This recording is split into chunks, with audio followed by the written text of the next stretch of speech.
Viewers, and welcome to our channel. Today we are going to discuss about the brooder room.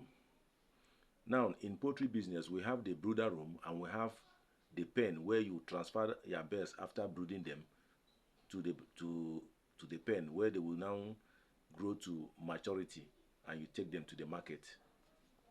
Now, there are different structures of a brooder room. Some people will use 2-3 feet block and a wire mesh from the 2 to 3 feet block to the top of the building. Some will use an aluminium or metal zinc 2 to 3 feet, and the wire mesh will continue from there to the top of the roof. Some will use a normal living room that have maybe 1 or 2 windows and a door. Now, by doing so, that person have now created a brooder room. There are some other type of brooder rooms which I may not have time to go into now, but in subsequent videos I will talk about them. Now, they all have their disadvantages and advantages. Those ones that have the wire mesh, you will use waterproof to cover the entire wall. But if you are using the normal hall like the living room that have just a window and a door, you don't need that waterproof. You just close your window and your door and you put them light. The room is ready. Now, if you have created a brooder room, the next thing you do is, if you have access to electricity, you connect your electricity into that room and put your bulbs. Now, if you don't have electricity source around you, you go for charcoal and a charcoal pot that you use to light the charcoal to give heat to that room. Then you can also use your kerosene and your kerosene stove to give heat to that room. When this is done, the next thing is you now fumigate that room or disinfect the room.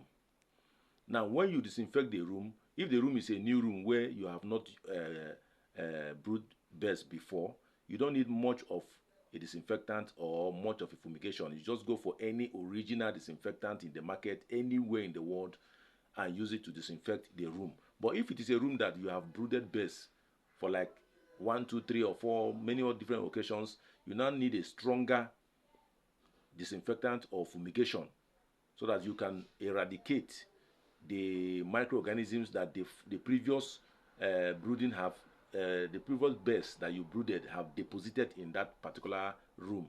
Now, after doing that, you close down the hole and leave it until close to the arrival of the new birds, which is about maybe a day or 2 to the arrival of the new birds. You now open that room. Few hours to the arrival of those birds, you spread your ash. There's what we call ash. That's after you burn wood. After wood is burnt, you will get charcoal and you will get ash in a powdered substance in an ash color. Now, you use that powdered substance, you spread it on the floor of that brooder room, very light on the floor. Now, after spreading that ash, you now spread your wood shavings. Some people use sawdust. It is not advisable. The best to use is wood shavings. That is the best for poultry. Now, when you spray your wood shavings on top of that ash, you have now done what you're supposed to do. Now, few hours to the arrival of those birds, maybe in the night, breaking the following morning when those birds will arrive, it is advisable you heat that room to a very high temperature. A very high temperature. There are advantages for doing so. In heating that room to that level of temperature, some of the microorganisms that are still alive, some that are still alive in that hole, will die. Then there are some insects that might have entered that room during these few days that can also affect those birds.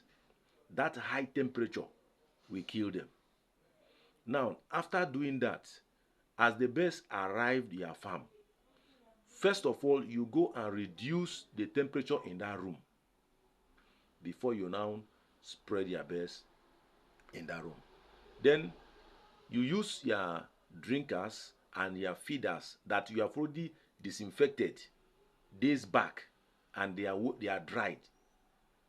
You use your drinkers and you give them drinking water first before few minutes or hours later you give them food.